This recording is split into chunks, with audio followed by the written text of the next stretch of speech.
रखता है पाप पुण्य का लेखा जोखा। कौन कहाँ कैसे रखता है पाप पुण्य का लेखा जोखा। ओढ़ के चादर तू गुरूर की, ओढ़ के चादर तू गुरूर की, देता अपने आप को धोखा।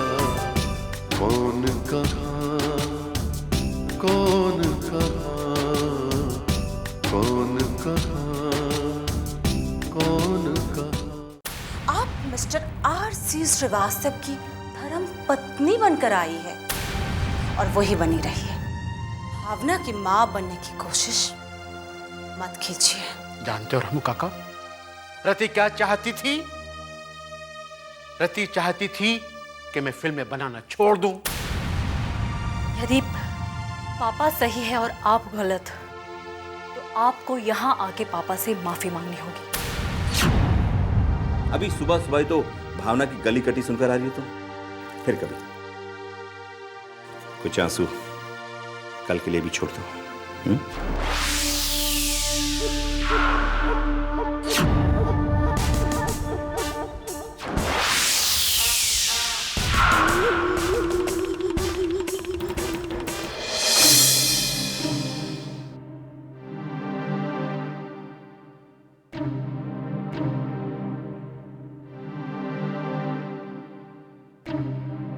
पापा को कॉन्सेप्ट पसंद आया, शक का।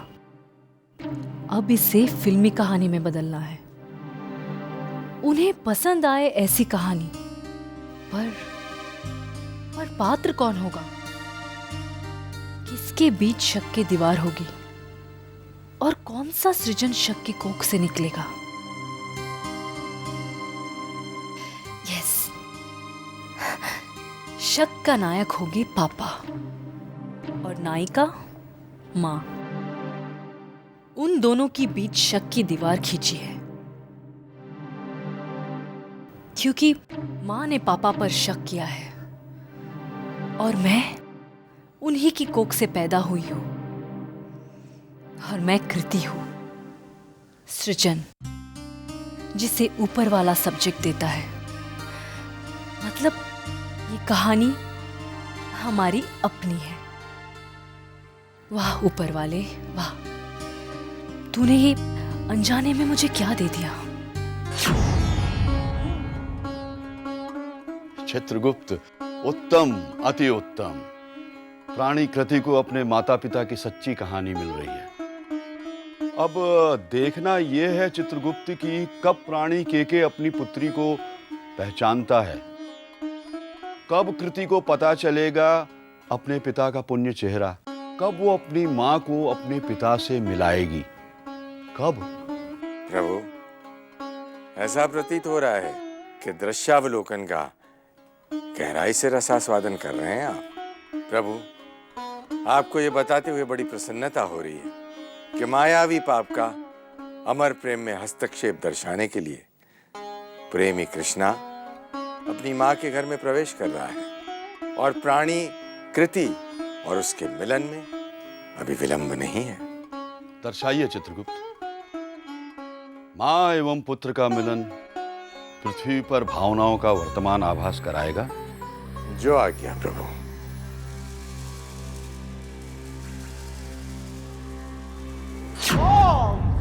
कृष्णा, जीते रहे बेटा।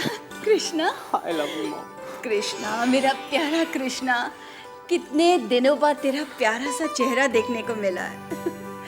हमेशा खुश रहे बेटा, फलो फूलो, इज्जत दौलत और सब कुछ कमाओ। मॉम, आपकी सारी दुआएं तो मुझे कबूल हैं, पर मुझे आपसे एक भीख चाहिए। भीख? कैसी भीख? हाँ मॉम, भीख। बेटा, मेरी दुआएं तो हमेशा तेरे और प्रेम के साथ हैं। फिर अब क्या मांग रहा है तू? अच्छा बोल, क्या मांग रहा है? मॉम, मैं आपके बिना नहीं रह सकता मॉम। मॉम प्लीज, आप मुझे अपने से कभी अलग नहीं होने देंगी। मैं ही जानता हूँ कि आपके बिना मैं वहां कैसे रहा। I missed you, Mom. I really missed you. I missed you too, बेटा। I missed you too. Krishna भैया, तुम बड़े नसीब वाले हो। कम से कम तुम अपनी माँ से भीख तो मांग सकते, लेकिन मेरे सर से तो ऊपर वाले ने माँ बाप का साया ही उठा दिया। पाप पुण्य का लेखा जोखा, पाप पुण्य का लेखा जोखा। प्रेम बेटा, मैंने तुझे अपनी कोख से तो जन्म नहीं दिया, लेकिन कभी भी तुझे कृष्णा से कम प्यार नहीं किया। मानती हूँ कि मैं अन्नपूर्णा दीदी जैसी ममता नहीं लौटाना सीख पाई, क्योंकि दीदी के पास तो प्यार का खजाना था। मॉम, बहुत भूख लगी है, और वैसे भी आपके हाथों का खाना खाए हुए तो बहुत दिन हो गए। जल्दी से कुछ बना दीजिए ना। प्रेम भैया, आज हम सब लोग मिलकर लंच करेंगे। नहीं कृष्णा, आज नहीं। एक्चुअली एक बिजनेस मीटिंग है, उसके लिए जाना है, वहीं लंच होगा। मेरी किस्मत में तो हमेशा बाहर का ही खाना लिखा होता है। बस बस बस, बहुत होगी तुम्हारी ये बिजनेस मीटिंग्स। बहुत पैसा कमा लिया तुमने, अब उसे खर्च करने वाली कोई लाओगे या नहीं? देखो, अब तुम जल्दी से अपने अपने पसंद की लड़कियां ढूंढ लो, वरना जिससे मैं कहूंगी ना उसी से शादी करनी पड़ेगी, समझे? क्योंकि मैं तुम दोनों की गृहस्थी देखना चाहती हूँ, समझे? एकदम करेक्ट मॉम, एकदम करेक्ट। और वैसे भी प्रेम भैया मुझसे उम्र में बड़े हैं, तो शुरुआत तो इन्हीं से करनी चाहिए ना, है ना? और मेरा क्या है, मैं तो बस कुछ ना कुछ सोच के किसी ना किसी को खर्च करने के लिए ले ही आऊंगा, घर गृहस्थी संभालने के लिए, है ना वो? देखा मौसी, मुझे पता था कि इसके मन में कोई है, बस मेरी शादी होने का इंतजार कर रहे हैं, है ना? प्रेम भैया आप भी ना बस। अरे कृष्णा, ऊपर से मॉम डैड का एसएमएस आया ही नहीं, और जब आएगा तो सब कुछ अपने आप हो जाएगा, समझे? अच्छा मौसी, मैं चलता हूँ। Bye bye, take care. Okay bye Prem भैया। चल बदमाश, तुझे मैं खाना खिलाऊं। चलो चलो चलो चलो।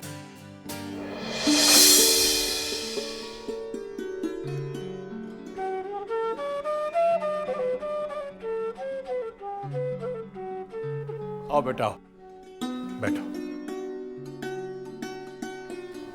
मैं तुम्हारे आने की इतला करके आता हूँ। हाँ?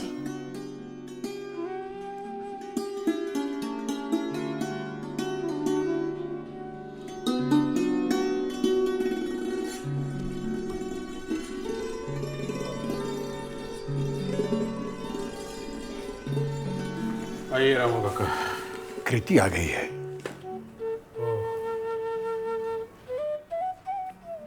देखिए ना रामू काका, ये कुछ बनने की, कुछ करने की चाहत इंसान को कहां से कहां ले आती है रामू काका। ये कृति को ही लीजिए, हजारों मील दूर से चलकर आई है, यहाँ रात दिन मेहनत कर रही है।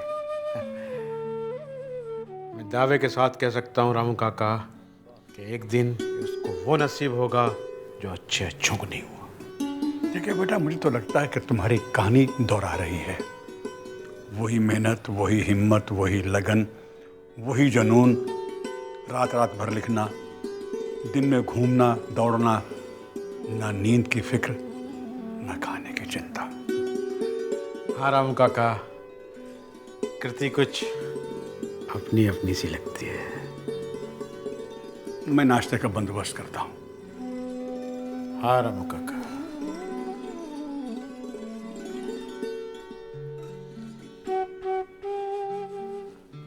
Good morning sir. Good morning Kriti, कैसी हो? ठीक हो? Sit down. Thank you. हाँ तो कृति, तुमने कंसेप्ट का 1 लाइन लिखा, यस सर। ब्रीफ करो। सर, एक बहुत बड़ी प्रॉब्लम है। I need your help. कहो। दरअसल इस कहानी का नायक को मैं एक कलाकार बनाना चाहती हूँ, पर कलाकार तो कई तरह के होते हैं। साहित्यकार, संगीतकार, कहानीकार, अभिनेता, लेखक। मुझे ये समझ में नहीं आ रहा है कि नायक को मैं किस पे फोकस करूं।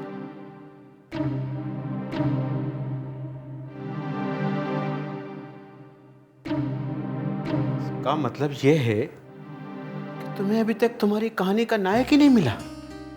कहानी आगे कैसे बढ़ेगी कृति? मेरे को समझ में नहीं आता। ऐसा नहीं है सर। दरअसल मुझे मेरा कहानी का नायक पता है, पर एक बहुत बड़ी प्रॉब्लम है सर। प्रॉब्लम? कैसी प्रॉब्लम कृति? पाप पुण्य का लेखा जोखा,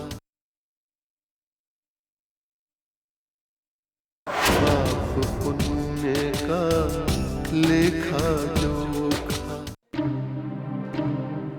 दरअसल मेरी कहानी का नायक आप जैसे हैं। अब मेरा मतलब है एक क्रिएटिव डायरेक्टर। सर, पर मैं डर गई थी कि कहीं आप ये ना समझ बैठे कि मैं आपकी रियल लाइफ स्टोरी लिख रही हूँ। अरे कृति, इंस्पिरेशन कहीं से भी मिल सकता है, किसी से भी मिल सकता है। हा? अगर तुम्हारी कहानी को इंस्पिरेशन मुझसे मिलता है तो उसमें क्या हर्ज है? और अगर तुम्हारी कहानी का नायक मेरे जैसा सन की डायरेक्टर है तो है, इसमें इतना सोचने की क्या बात है कृति? और तुम तो जानती हो कि मेरी जिंदगी एक खुली किताब की तरह है। टेलीविजन पर मेरा इंटरव्यू तुम देख ही चुके हो। Yes sir. अभी जब आपने परमिशन दे ही दी है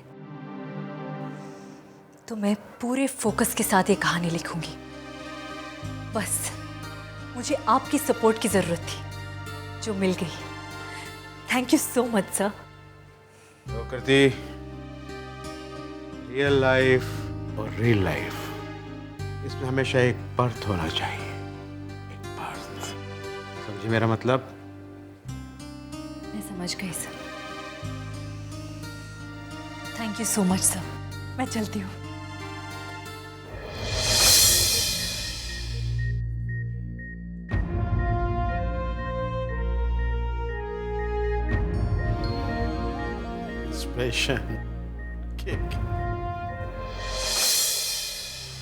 राकेश जल्दी आओ, ऑफिस के लिए लेट हो रहा हूं।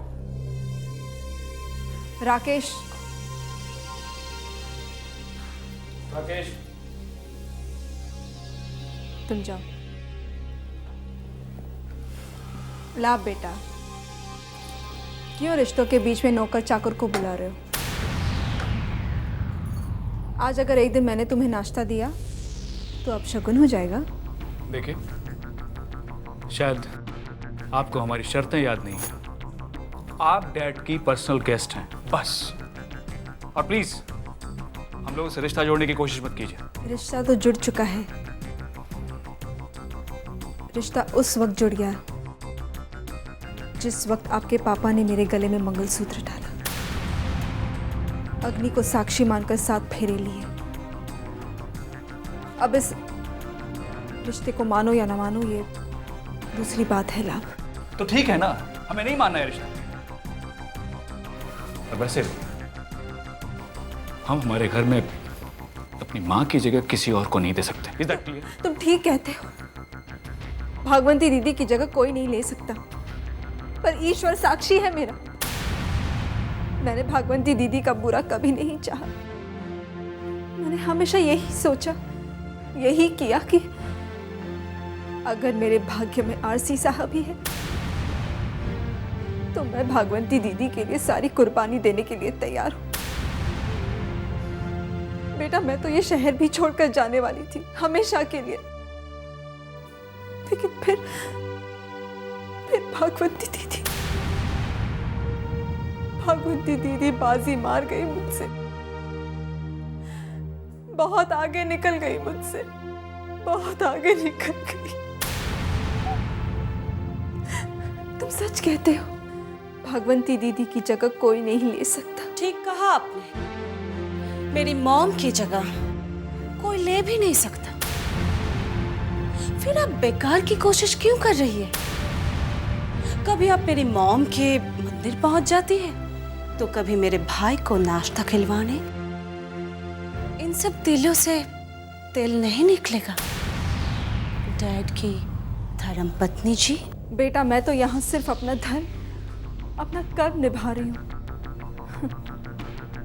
आज तक लोगों ने सौतेली माँ को हमेशा बुरा समझा, हमेशा उसे कोसा है, लेकिन मैं इस घर में रहकर अपनी जान देकर दिखा दूंगी कि सौतेली माँ भी सगी माँ जैसी हो सकती है। पांचों उंगलियां एक जैसी नहीं हो सकती।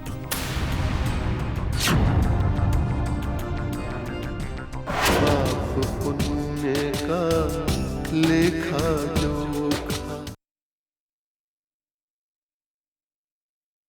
पाप पुण्य का लेखा जोखा। अरे लाभ, भावना, बेटा मैं ऑफिस जा रहा हूँ, मुझे तुम दोनों से बहुत ज़रूरी बात करनी है। शाम को कोई अपॉइंटमेंट मत रखना तुम लोग, डिनर पे मिलते हैं। चलता हूँ।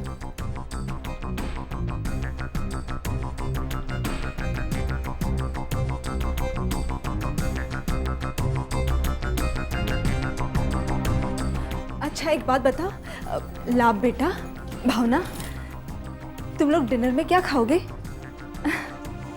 हम सबको एक साथ खुशी खुशी रहते खाते पीते देखकर भागवती दीदी की आत्मा को कितनी शांति पहुंचेगी।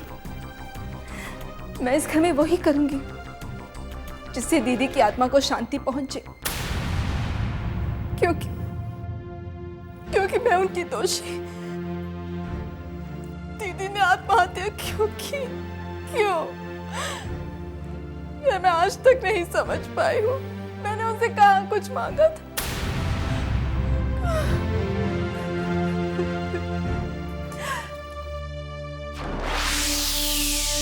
बिन मांगे मोती मिले, मांगे मिले ना भीख। क्या गजब है जग्गू जी की सीख। मान गए जग्गू जी, पहुंच गई रूप रानी महारानी के सिंहासन तक।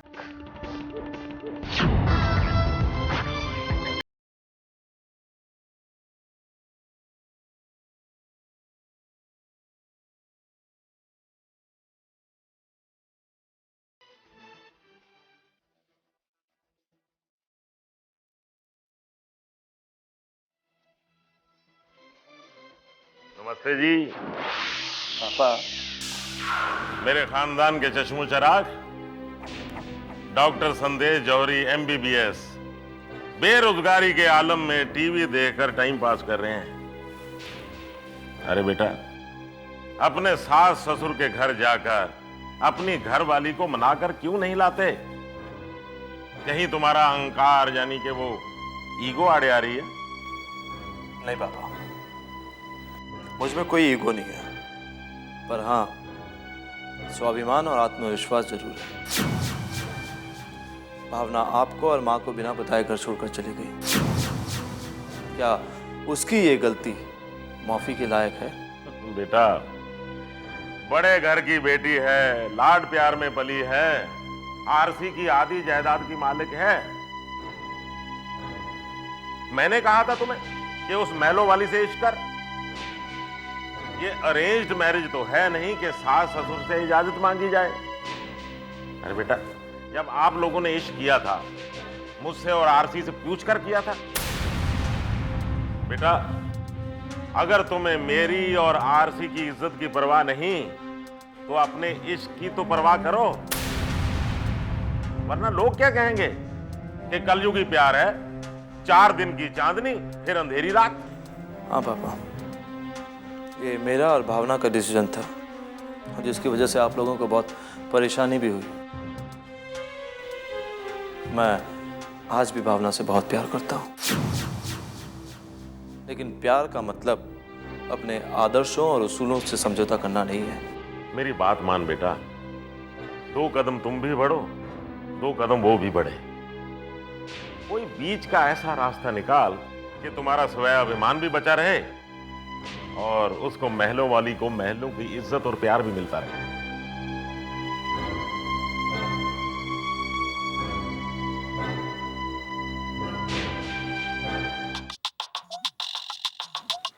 किसका फोन है?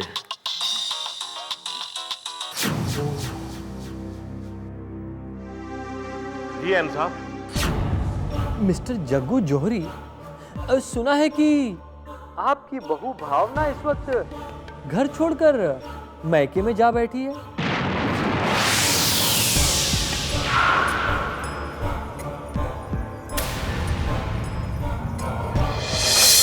हर इंसान का अक्स वहाँ पर, हर इंसान का कच्चा चिट्ठा, हर इंसान का कच्चा चिट्ठा। हाज़िरी सबकी लगती एक दिन, एक पल में ही फैसला होता। कौन कहाँ, कौन कहाँ, कौन कहाँ, कौन कहाँ।